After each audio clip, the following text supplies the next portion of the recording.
Maduro activated the bunker plan. Fear is overwhelming Venezuelan dictator Nicolas Maduro, who ordered the activation of the bunker plan, a strategy based on a permanent refuge in the facilities of Fort Tibuna. All this to counteract any attack by the United States against the cartel of the Suns. You're shaking, Maduro. And the fact is that the bunker plan used by the tyrant with the big mouth became evident in the last few hours, when they published a video, Watch Out, in which they reported on the promotion of the Venezuelan ambassador to Colombia, Carlos Martinez Mendoza, to the rank of Major General in active reserve status of the Bolivarian National Armed Forces. What a huge embarrassment Maduro made in the bunker. Commander-in-Chief, good afternoon. Excuse me to go through. Go ahead, Ambassador.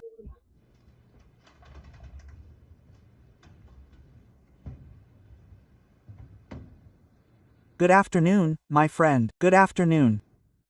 I request your authorization to receive the badge of General of Vision. In the name of our liberator Simón Bolívar, of our beloved Supreme Commander Hugo Rafael Chávez Fría, Mr. Ambassador, I have decided and proceed to promote you to Major General of the Bolivarian National Armed Forces. The video revealed how the leadership of the Cartel de los Soles, at least a large part of it, is taking refuge in the bunker due to the threat posed to them by the presence of the U.S. Navy on the Venezuelan borders.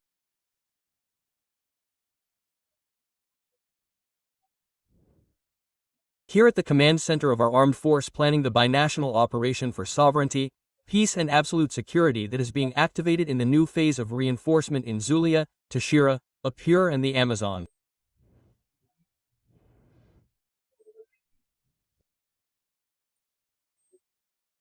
Maduro, who claims so much to be the bravest, the most willing to fight, chose to flee the confrontation with the United States and opted to hide in a bunker that, among other things, does not seem to offer many guarantees.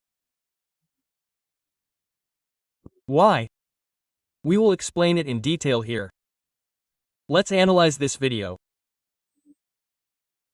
When the military man awaiting promotion prepares to enter the office where Nicolas Maduro is located, many weak points are revealed. For example, the door to the site is made of regular glass. It does not appear armored or thick. Beyond the fact that they had trouble opening the door, it is noticeable that it is a fairly ordinary entrance. Not to mention that it was only guarded by an unarmed man or at least lightly armed at best. Not enough, one would think, to be guarding the great dictator. Then let's talk about the characteristics of the site. The technology in said bunker is poor, if not non-existent. Proof of this is the school map seen in the video.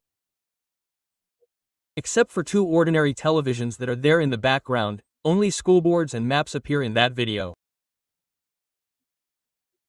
It is hard to believe that Maduro is safe in said bunker, whose specifications have already been leaked, by the way. Ever since the United States raised the reward for information leading to the arrest of the regime's leaders, the question millions of citizens have been asking themselves is, where does Maduro sleep?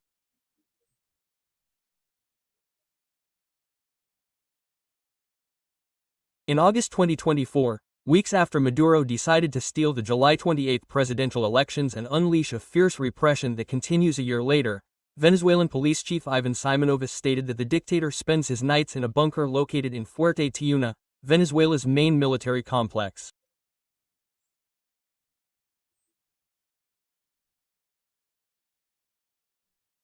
This bunker, which is said to be located behind the Army Health Service, the General Directorate of Health of the Bolivarian National Armed Forces, FANB, and the Army Logistics Command, was reportedly built for socialist leader Hugo Chávez, who had very little time there.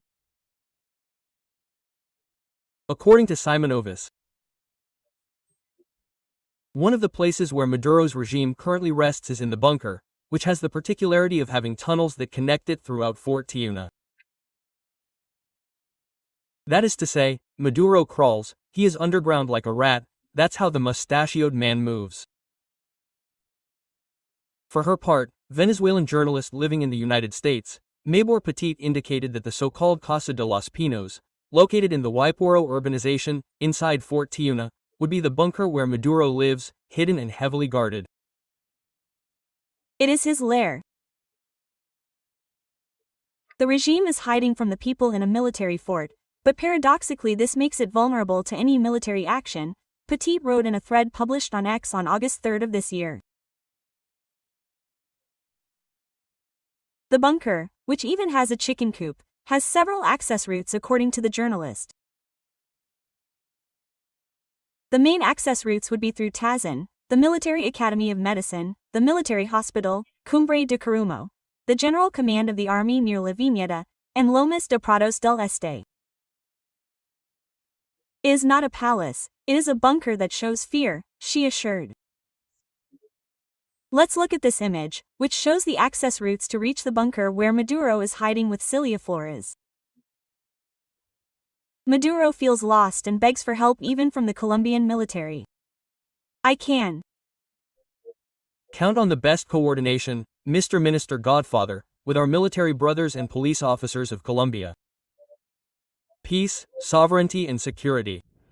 Major General of the Homeland, congratulations. Thank you very much. Congratulations. The path to peace. Peace and sovereignty. Sovereignty and peace. Well, let's continue the meeting. Dictator Nicolas Maduro ordered the registration of the Bolivarian militia, or as the people of Milan call it, to be opened during these and other weekends.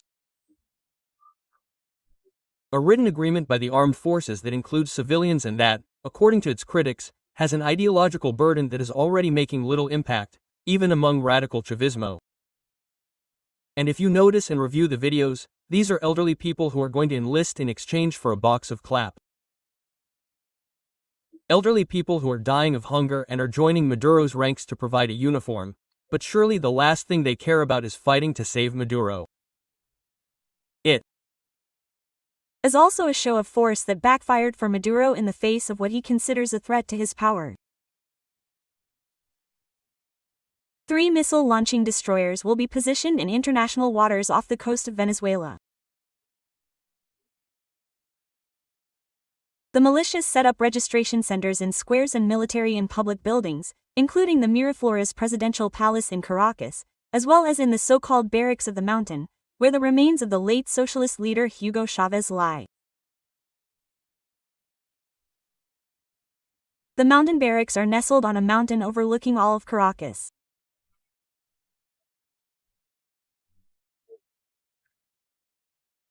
It is a former military museum where Chavez coordinated his failed coup attempt in 1992. Once registered, volunteers proceed to a room where a documentary is being screened about the blockade of the Venezuelan coast by European nations between 1902 and 1903 due to the refusal of then-President Cipriano Castro to pay the foreign debt.